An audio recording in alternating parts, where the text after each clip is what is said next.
Well, good evening to everyone. Welcome, all the students, staff, and friends, colleague. Um, this is the very special night we spent together in Veritas Forums. And I'm Stephen Shi, the host of tonight, and I'm pediatric dentist, also teaching in dental school in NUS. And Veritas, the Latin words of the truth. In this evening, we would like to seek truth together. And as we ask the life's toughest questions and to explore our deepest belief that related to our life, but also relevant to the person and the stories of Jesus Christ. So tonight we have James, Prof. Choi from Yale University's School of Management, and he will share with us his stories, and also the topics called Happy All the Times. So without further ado, over to you, James. All right. Well, I'm going to be talking today about happiness, success, about life and death and meaning, the stuff that really matters. We all want to be happy. It seems self-evident that happiness is desirable, but is happiness enough? People have been wrestling with this question for thousands of years. The epic ancient Greek poem, the Odyssey, was written almost 3,000 years ago. In one episode, the hero Odysseus and his men arrive in the land of the lotus eaters, who live on a food that comes from a kind of flower. The lotus eaters give 3 of Odysseus's men some lotus, which they find delicious. They stop caring about everything else. They stop caring about their years-long quest to find their way back home. They don't even bother coming back to the crew to tell them what had happened. They are content to eat lotus the rest of their lives. Odysseus forces these 3 back onto the ship, despite their weeping bitterly at being taken away from the lotus. Odysseus ties them up under the ship's benches, forbids any of his other men from eating lotus, and they immediately row away from that land. In Odysseus's view, being perfectly happy eating lotus for the rest of your life is not good enough. A more modern version of this question came up in the movie The Matrix. The premise of the movie, for the 2 of you that haven't seen it, is that humanity has been enslaved by machines. But we don't know it because our brains have been hooked into the Matrix, which creates a virtual reality experience that we think is real. The hero of the movie, Neo, chooses to escape the Matrix, discover the grim reality that he's really living in, and he wants to fight against the machines. But one of the human crew, Cypher, decides that he's going to betray the cause. He cuts a deal with the machines where he gets to return to the Matrix. Cypher tells the machine villain, Agent Smith, I know this steak doesn't exist. I know that when I put it in my mouth, the Matrix is telling my brain that it is juicy and delicious. After 9 years, you know what I realized? Ignorance is bliss. I don't want to remember nothing. You understand? And I want to be rich. Someone important like an actor. The movie's point of view is clear. Cypher is doing a bad thing. Being rich and famous in the Matrix is worse than being hunted, deprived, but fighting for freedom in the real world. In the real world, in our world today, we have drugs that can induce feelings of intense happiness, at least for a while. What if we could live the rest of our lives continually dosed on these drugs, doing nothing else? You might say, that's really bad for your health. Your body will waste away. You'll die soon. But now you're raising a technological objection. What if drug technology advanced so that we someday develop a narcotic that would keep you perfectly healthy? Would you want to do nothing else with the rest of your life but take that drug? I think that most of us would say that we would not. And I would guess that even for those who choose to take such a drug, they wouldn't describe a life lived in this way as an admirable life. So we too are saying that happiness alone is not sufficient to make a life good. Let's pin that thought for a moment and consider actually accomplishing something in the real world. You guys are students at one of the most prestigious universities in the world, so I imagine that most of you have some level of worldly ambition. Take a few seconds to think about what achieving your professional dream would look like.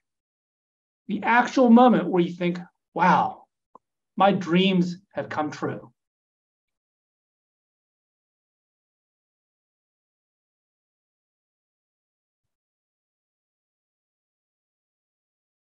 So what did you think about? The day your company goes IPO, making you a multimillionaire or a billionaire? The day you become partner at your big corporate law firm? The day the art you created gets exhibited at a prestigious gallery show? The day the movie you directed gets released in theaters? The day you become a tenured professor at a prestigious university with a guarantee of lifetime employment? The day you win the Nobel Prize? Now, think about what your life would look like 1 year after your professional dream has come true. How do you think you'll feel? And what will you be doing day to day?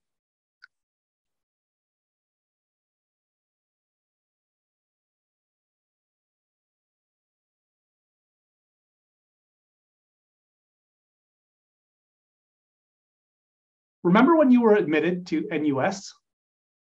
How did you feel then? You were probably thrilled, even ecstatic. How did you feel 3 months after your admission? 1 year after your admission? Did you feel like you had already achieved more prestige than the vast majority of humanity, which is true, so you didn't need to accomplish anything else? That you didn't need anything more to satisfy yourself, your parents, and your relatives, that you were happy forever? I'm going to guess probably not. I went to Harvard for college, and as a Yale professor, I think I can credibly say that in the US, there is not a bigger university brand name than Harvard. So you might think that Harvard is the happiest place on earth, like Disneyland. Let me tell you that a lot of my classmates were quite unhappy during their years at Harvard. I recently attended my 25th Harvard reunion, an event on the Harvard campus to mark 25 years since my college class graduated. And so all of us were invited to come back onto campus. Now, some of my classmates who came said that they had avoided the Harvard campus for the past 25 years because of the pain and the confusion and the ambivalence they felt about their years at Harvard.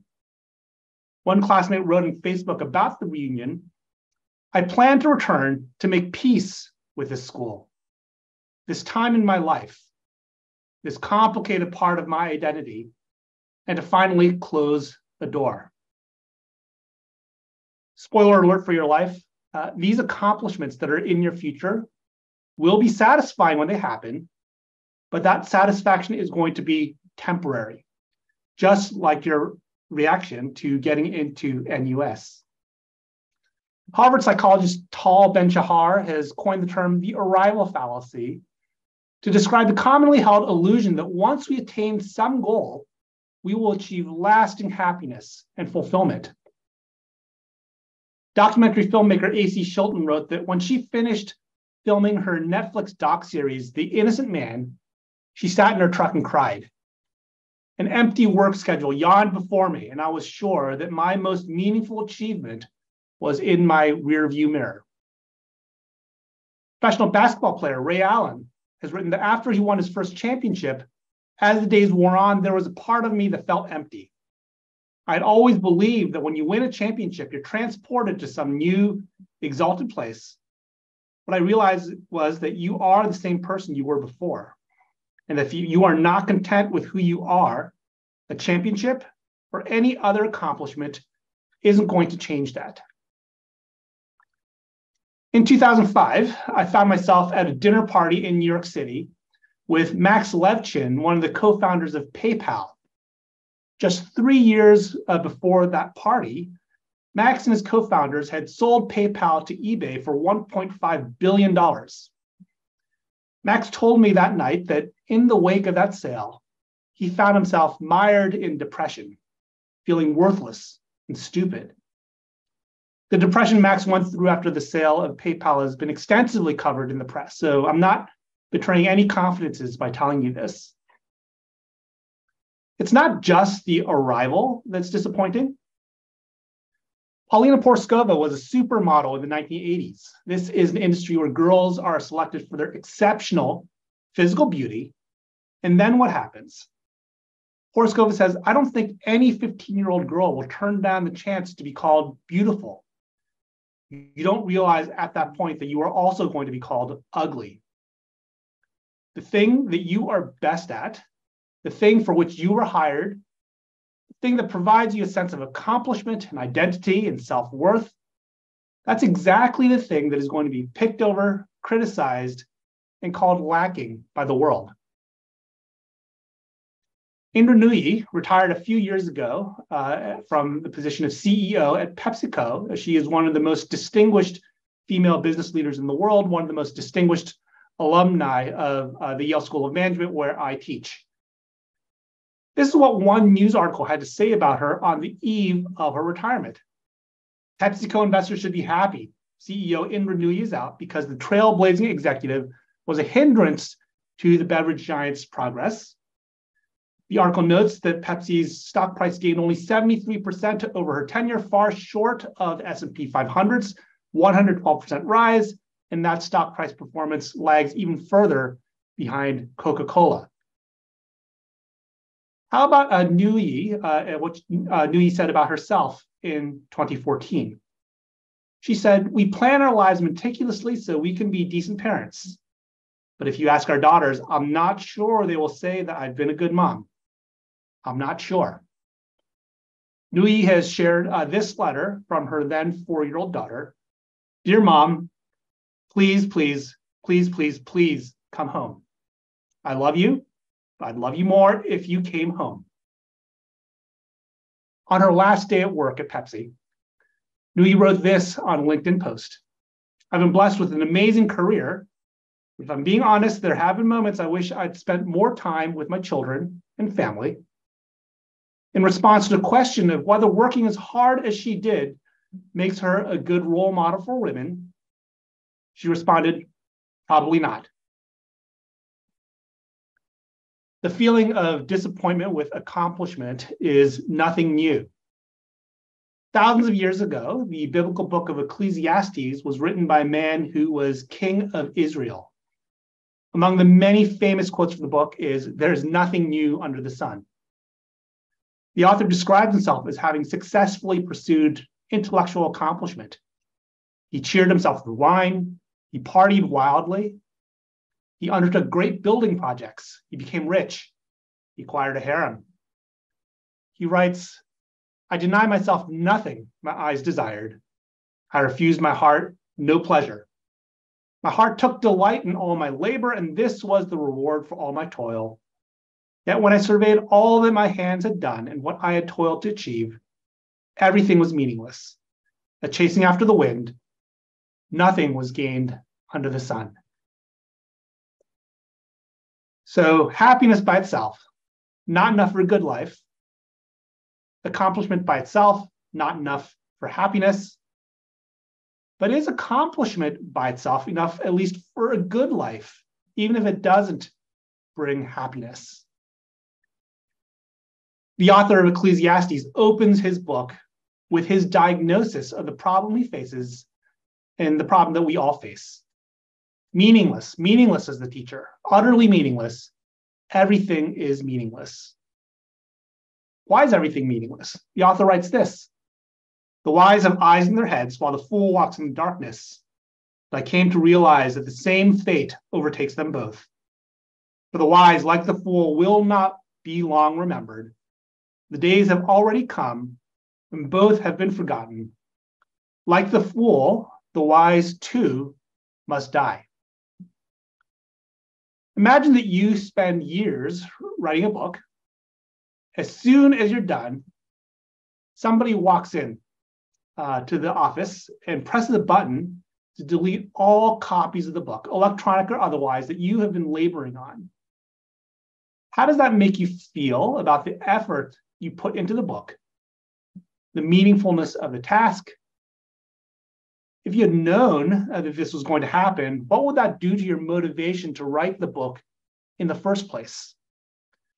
Would you feel like the task was more meaningful and enjoyable because the book would only exist in complete form for a few seconds? At least for me, it makes the task a lot less meaningful and enjoyable, knowing that this is what's going to happen to the fruit of my efforts. And that's what death does to everybody. It presses the delete button on us and on all of our work. Now it's time for a pop quiz. Do any of you know who any of these people are? If you do, raise your hand in Zoom.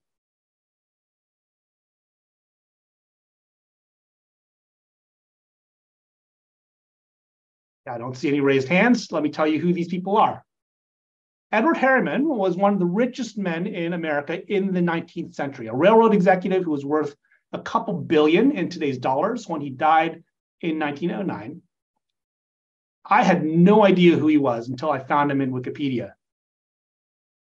Sarah Bernhardt was a 19th century French actress who was called the most famous actress the world has ever known. Well, I never knew her, and she died in 1923. Lawrence Klein won the Nobel Prize in Economics in 1980. His Nobel citation says that few, if any, research workers have had so many successors and such a large impact. I have a PhD in economics.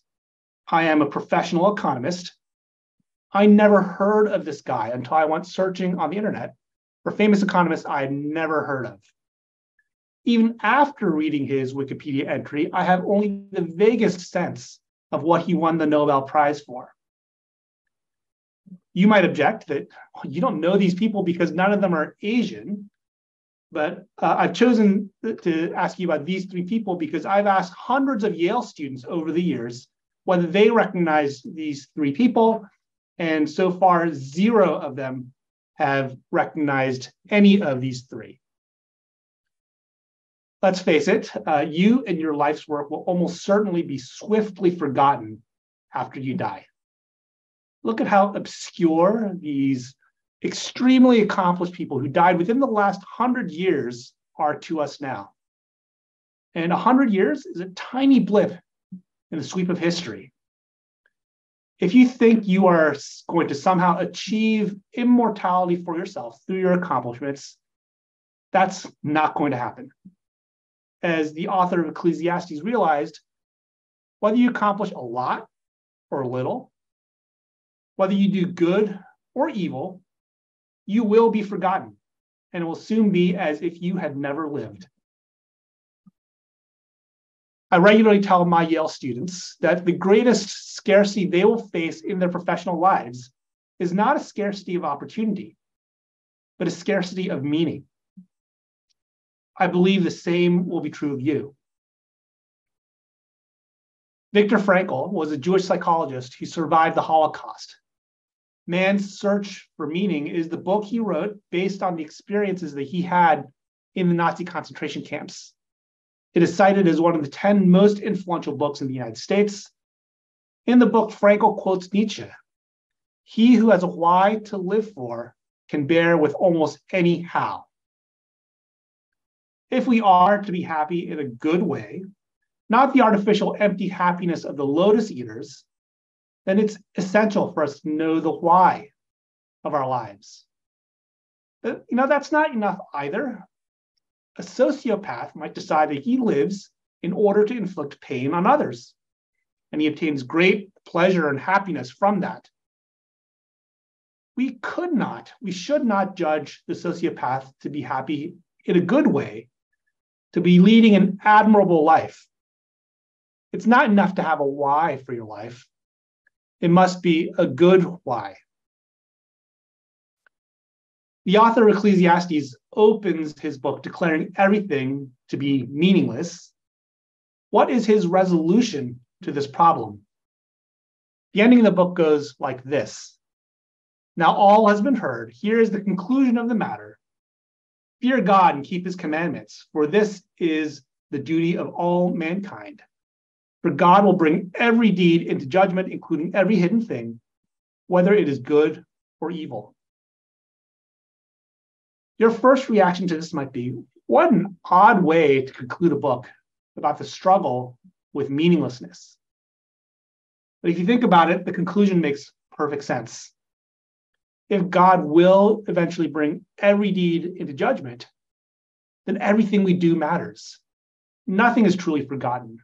Nothing truly disappears. Good is rewarded and evil is punished. We have a why, and it's not an arbitrary why or an evil why, but a good why, to live in accordance with God's commandments. I'm a Christian, so living in accordance with what God made me to be is my why. A big part of what God made us all to be is to love and to be loved. A specific thing I believe God made me to be is, believe it or not, a finance professor. The book of Proverbs in the Bible says, it is the glory of God to conceal a matter, to search out a matter is the glory of kings. The act of discovery is something that God calls glorious. And that's a big part of my job. I've devoted a lot of my research career to discovering what might help ordinary people manage their finances better. I believe that this is an act of love and service to those who can benefit from this knowledge. As an aside, I think that some of you may end up going into the finance industry. And I think that you really need to know, what is the purpose, the societal purpose of having a finance industry? Why is it that every major civilization has had a finance sector? If you don't know what societal purpose your job is creating or engaging in, then you're going to have a very hard time. And I urge you to really seek out, what is the purpose societally? What is the benefit to a society of having a financial sector? And when I used to teach corporate finance, this was part of what I tried to convey to my students. Why is it that every civilization needs finance? And to the side, let me also talk about another facet of my job, which is to teach and to mentor students, to pass on the knowledge that we have and to help these students realize their potential. And this too, I see as an act of love and service. God has given me certain gifts, talents, and platforms. I believe that it pleases him when I use these to love and to serve. A why that's based on false premises is not a good why. Living by a why that is supplied by the Christian faith is not a good why if Christianity isn't true. The reason I believe Christianity is true is that it rests upon a claim that an objective, observable event happened in space and time. That there was this Jewish man named Jesus who lived 2,000 years ago, was executed on a Roman cross, but literally rose from the dead 3 days later. The Apostle Paul writes in the Bible that if that's not true, our preaching is useless, and so is your faith. This means that Christianity is a religion that is subject to rational inquiry. We can be like historians or lawyers, examining the evidence to see if this resurrection really happened or not. And I, for one, am convinced that the evidence is quite good that Jesus did rise from the dead, based on the eyewitness testimonies from the time, the incentives of the witnesses to tell the truth, and the low likelihood that the witnesses could have been deceived or deluded. Even the famed atheist philosopher Antony Flew, who later did become a non-Christian deist, said that the evidence for the resurrection is better than proclaimed miracles in any other religion. It's outstandingly different in quality and quantity. I won't say much more about this for now, but I have written a short essay that's available on my website about why I believe Christianity is true. I think that everybody wants to contribute to something bigger than themselves. That's an essential part of every story we tell about heroes. They contribute critically to something bigger than themselves. Without that, they wouldn't be heroes. We crave this feeling so much that we watch movies and we read books that feature heroes so that we can live vicariously through their hero's quest. We play video games where we can pretend that we are the ones on a hugely important mission. As a Christian, I believe that I am part of a bigger story, God's story. And that gives me joy, which is a different thing than happiness. The Apostle Paul writes in a letter recorded in the Bible about the hardships he's undergoing because of his mission to spread Christianity across the Roman Empire in the face of intense opposition. He writes, "We are hard-pressed on every side, but not crushed, perplexed, but not in despair, persecuted, but not abandoned, struck down, but not destroyed." He is suffering, and it is not pleasant, may even be unhappy about it. But he goes on, "We do not lose heart, though outwardly we are wasting away, yet inwardly we are being renewed day by day." Why? Because he has a why. All this is for your benefit, so that the grace that is reaching more and more people may cause thanksgiving to overflow to the glory of God. For our light and momentary troubles are achieving for us an eternal glory that far outweighs them all. Viktor Frankl, the Holocaust survivor, wrote in his book, "In some way, suffering ceases to be suffering at the moment it finds a meaning, such as the meaning of a sacrifice." The same set of circumstances, the same challenges, the same suffering, can have a very different impact on a person's well-being, depending on whether the person has a why. A person who has a good why and is acting in accordance with it has joy. The great architect Christopher Wren was commissioned to rebuild St. Paul's Cathedral in London after the Great Fire of 1666. The story goes that Wren saw 3 workmen at the construction site. He asked each of them the exact same question: "What are you doing?" The first workman said, "I'm cutting the stone." The second workman said, "I'm earning 3 shillings and 6 pence a day." The third straightened up, squared his shoulders, and proudly replied, "I am helping Sir Christopher Wren build this great cathedral." Find that great cathedral that you can help to build, and then help build it. It is impossible to be happy all the time, but with the right why, we can always be joyful. Thank you. Thank you so much, James. Thank you for the stories. Thank you for the examples and the 3 names that I did not recognize. And we're going to open the floor for about 25 minutes of Q&A. And for those who in the Zoom, you can either type your questions in the chat or you can just raise hand, click the reaction button, and then you can raise your hand. When our friends are thinking about questions, perhaps James, I can consult you with one question. Being a pediatric dentist, children's dentist, I often have to give them more pain when they crying and come into my clinic.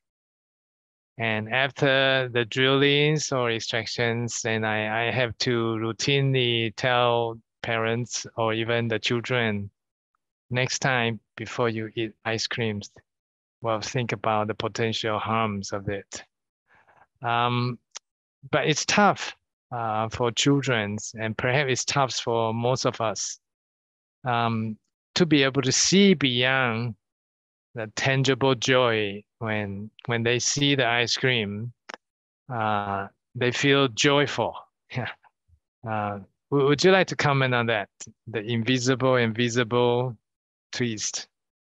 Well, I think I would start with kind of the beginning of your story, which was, I guess, thematically the end, which is you do inflict pain upon many people on a regular basis. And the reason that parents subject their children to this is because there's a good why. They recognize that the pain being inflicted serves a greater purpose for the ultimate good of the child. And so I think that the parents, even though it's not pleasant, it's something they willingly go through. And in fact, they would feel that they would be irresponsible or bad parents if they didn't subject their children to that experience. Versus, if some random man was inflicting a dental pain on their children for no particular purpose, then that is a really intolerable situation for the parents and for the children. So I think that really does illustrate the importance of the why. I think it also illustrates the fact that when we do go through challenges, if that suffering has a meaning and a purpose, then, or at least if we have a conviction that it serves some purpose, then I think that makes all the difference in how we can react to and endure that suffering. And sometimes we suffer because we ourselves did something stupid, foolish, ate too much ice cream, didn't brush our teeth, didn't floss, and that's just the natural order of the universe. Sometimes suffering happens for no good reason that we can discern, and indeed, even cosmically, no good reason. And I do believe that because of the fallen, imperfect nature of our universe, there is suffering that happens not because somebody deserves it or because they did something foolish, but just evil has happened to them.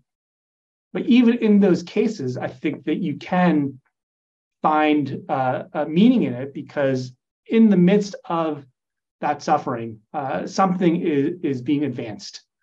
And I think of this story in the Bible, in the Old Testament, where Joseph is sold into slavery by his brothers. Now, you could argue that to a certain extent, Joseph deserved that because he was not a very pleasant child. But nonetheless, nothing he did deserved being sold into slavery. And he undergoes incredible hardship afterwards. But then at the end of the story, Joseph tells his brothers, you intended this for evil, but God intended it for good. And by that time, Joseph had risen to become the second most powerful man in Egypt. And because he had risen to that position, he had the power to put into place some measures to alleviate the famine that was overtaking the land at the time. So even in the kind of the midst of that meaningless, mostly undeserved suffering, there was an ultimate good that came out of it. And so it's kind of being able to have the conviction that that can be something that comes out of your hardship, out of your suffering, I think can make a big difference. And it's a conviction that I do have myself. Well, thank you, James. In the chat, there is a question asked. As an academic, you describe your work's purpose as searching for truth. But what if nobody can read about the truth you found? Yeah, i.e., what if your paper have no citation? What then is the purpose? Or nobody remember James 5 years later, or another Yale's teachers ask their student, have you heard about James Choi? And then nobody say, yeah, no. Okay, over to you, James.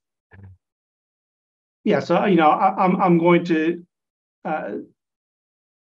assert that at one level, it is better, all else equal, if people care about the truth that you found versus if nobody cares. And so I do urge my students, my PhD students, to try to find questions that are important. And it may be that that nobody cares about those questions answers right now, but maybe someday they will. But you have to have the conviction that the work that you are doing is important at some level, and that it will be seen as that, or it has a chance of being seen as that someday. Now, that being said, I think that there is also value in just the act of discovery and creation in and of itself, to appreciate beauty and truth. Those are things that have intrinsic value apart from the audience. And so if you do believe that you are creating something or discovering something true about the universe, if you are creating something beautiful, then even if you were doing it on a desert island by yourself, that has value in my view, because that represents something of what God has created in the universe and ordained it to be. And certainly God knows that you have created this thing or you've discovered this thing. But yeah, let's also be clear that I do hope that somebody cares about the work that you're doing, and all else equal, that is more desirable. Mm-hmm. Yeah, I will echo that. Yeah, based on my observation. Oh, I think we have one question. Yeah, from Annabelle. Yes, please. You can unmute yourself to speak if you like. Yeah. Yes, Annabelle. Annabelle Jen. Nian. I think she remains muted. Maybe she's having audio problems. There is another question. She was just saying thank you. Oh, okay. Thank you. But there is a question in the chat from Shannon. She writes, in your personal opinion, what kind of mindset should Christians who are starting a career in the financial industry have, especially when holding in tension the pressures of profit first or getting a good trade, et cetera? How can young Christians hold on to the gospel while doing this work, and what kind of meaning can they find in it? So I think this, first goes back to my earlier point about knowing what the societal purpose and benefit of a financial sector is. And if you don't have that big picture in mind, then I think it's going to be very, very difficult to find satisfaction in the work that you do, and even to serve effectively, because you just don't know why you're doing the things that you're doing. And so just to kind of briefly talk about what I see the purpose of the financial sector being, I think, in pretty much any endeavor that's going to result in something significant, that requires a bunch of resources, and it's going to require a bunch of time before it pays off. And so the question is, how do you gather resources for a society to invest and to create something that isn't going to pay off for a long time? Well, you do it by giving people promises, people who contribute the resources, promises that they will be rewarded if that project results in something good in the future. And so that's basically what the finance industry does. Is it's a sequence of promises that are made to people who contribute resources right now, who say, I agree not to indulge all my desires right now. I'm going to sacrifice right now for the sake of the future. So that's a big part of what they do. Another part of what the finance industry does is it provides insurance. If something really bad happens to you, we're going to kind of pool together our resources and give you a payout to try to ease the pain that you're feeling right now. So kind of investment and insurance are those two big purposes in finance. That's why every society, every civilization that has achieved something really, really, really kind of significant on a civilizational level has had a finance sector. So if you kind of have that big picture in mind, then I think you can try to see where, even in your lowly junior role when you're just starting out in the finance industry, where does the role that I'm playing at my company fit into that bigger picture? And if you find that you can't see how that fits in, how what you're doing actually serves society, then I think that you need to get out, because that's a pretty grim way to spend a life. where you spend many, many hours a day doing things that you don't think actually is doing good, that you're not living and serving some bigger purpose than yourself, than your own paycheck. Now you can, go along for many decades simply earning a big paycheck and not seeing the big purpose. But I think that that's not a life that is satisfying. It's not a life that is admirable. So, once you kind of see yourself in the role of service, then I think that can inform the way that you execute the job. And you ask, are the things that I'm doing actually serving in some way? And, I think that there's a perfectly fine principle at work where the workman can, take some share of the value that he or she is creating. So I think it's okay to kind of pursue profit in the course of the work, but really I think it has to be in the course of providing a genuine service to society, a genuine service to your customer.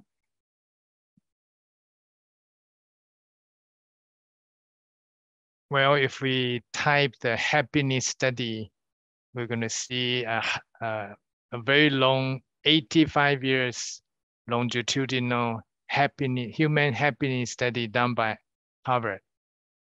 And one of the conclusions come out at the end was actually doing something for others. Turns out to be one of the very reliable source of happiness throughout many generations. So they started this study in 1938 when depression was hitting the society in the state. I think we do have some questions coming in. Okay, so Jerry. Just to kind of follow up briefly on your last point, Stephen.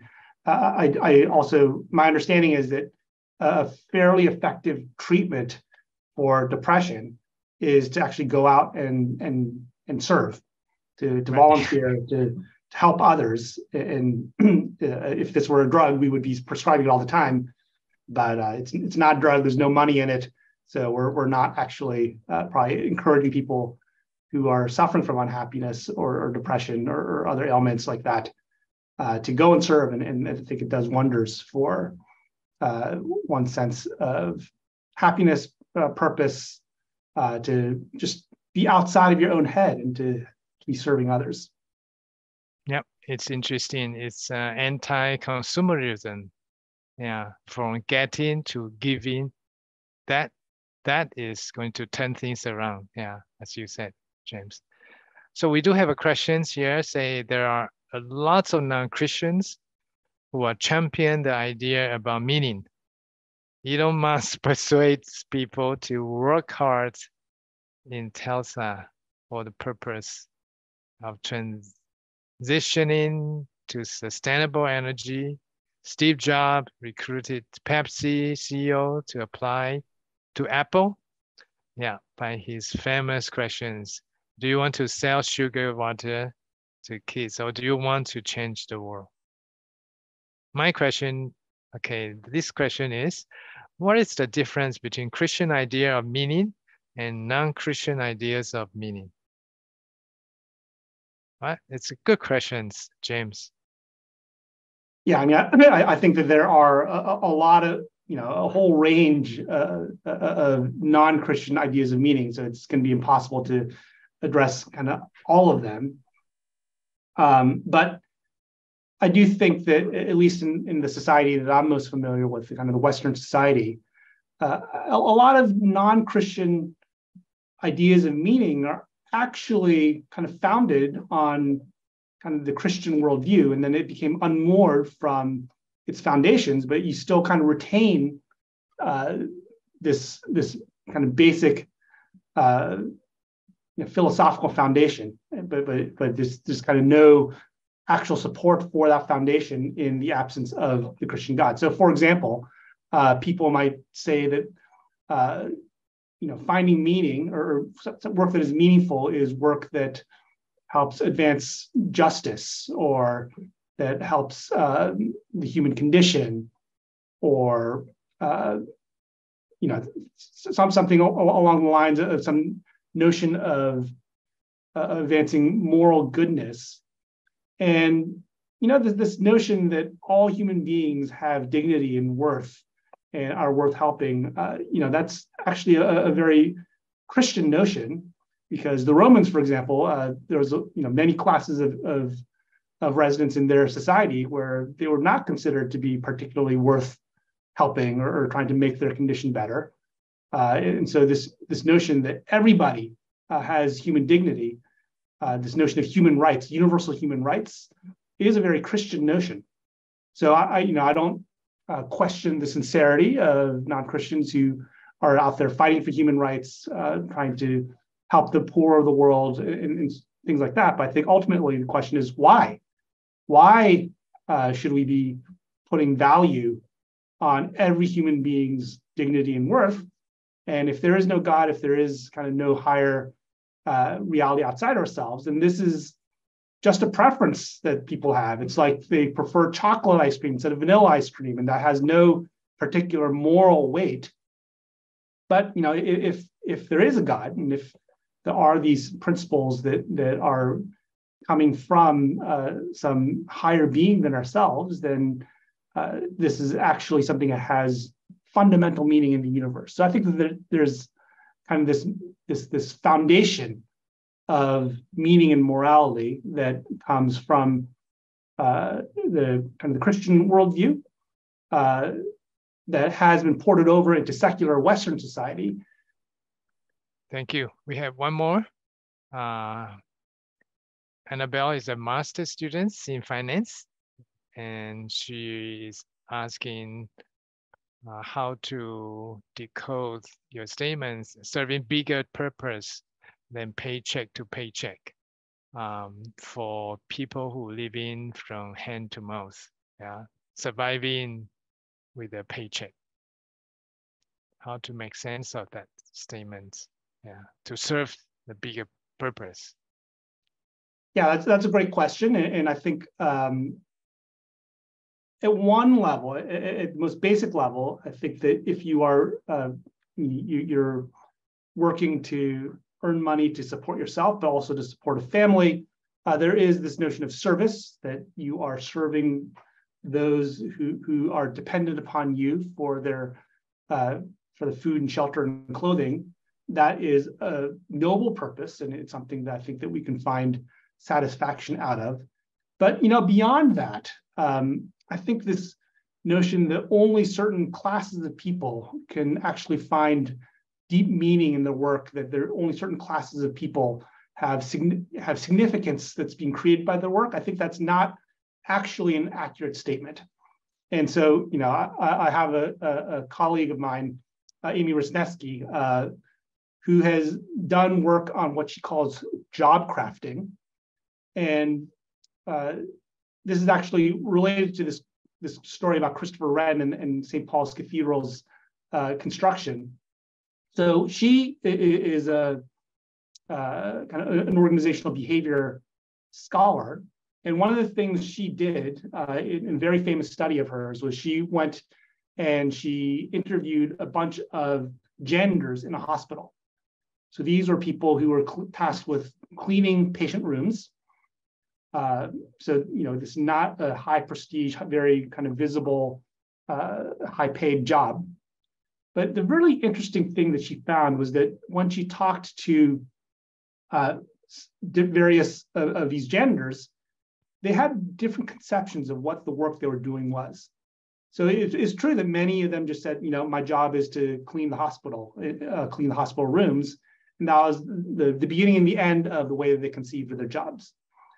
But there were some of these janitors who said, my job is to participate in and contribute to the healing of the patients that are in this hospital. And so they would do things like during flu season, they would take special care to do a little extra cleaning of the touch points in the bathroom. They would engage with the patients' families when the families were in the hospital. And there were just a lot of these little things that they did because they reconceived of their jobs as being a job of service, not just a way to kind of get by and to earn a paycheck. And maybe not surprisingly, those janitors that saw their job as being an essential part of contributing to the healing of the patients in the hospital were more satisfied with their jobs because they saw that they were contributing to a larger purpose than themselves. And honestly, I think that they're not deluding themselves. Like if you had nobody cleaning the hospital rooms, I mean, it would not be a good place for patients to go and get well. So just kind of having that and looking out for the ways, and what is the real service that I'm providing, I think is a very kind of healthy way to approach work. And even if it is something relatively kind of low in the prestige scale, cleaning a hospital room, selling fruit in the market at a stall, the reason that people are willing to pay you to do this work is because they perceive that you are adding some value, that you are serving somebody. The people who are paying you think that you are serving them. And so kind of adopting that mindset and then seeing how can I serve more effectively, I think is a way to not only increase the good that you're doing in society, but also to find more value and satisfaction in your own work. Yeah. I think you remind me that one of the most happiest